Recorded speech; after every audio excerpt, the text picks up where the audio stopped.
اللہ تعالیٰ نے ارشاد فرمایا ہے ان اللہ یأمر بالعدل والإحسان وایتاء ذی القربی وینہی عن الفحشاء والمنکر والبغی یعظکم لعلکم تذکرون۔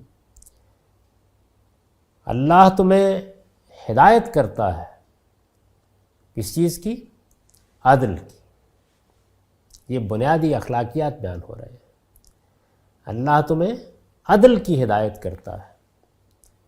عدل کیا ہے؟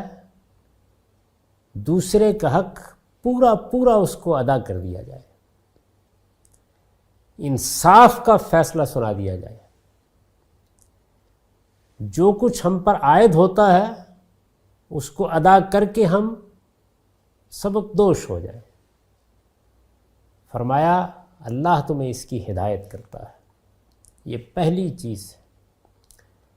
چنانچہ یہ حقیقت ہے کہ یہ ایک عالمگیر تصور ہے،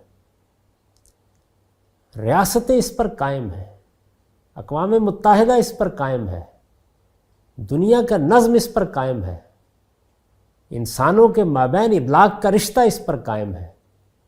یہ عدل کا تصور ہے جو انسان کی سب سے بڑی متاع ہے، اور یہ حقیقت ہے کہ وہ اسی کو پانے کے لیے سب کچھ کھونے کے لیے تیار ہو جاتا ہے۔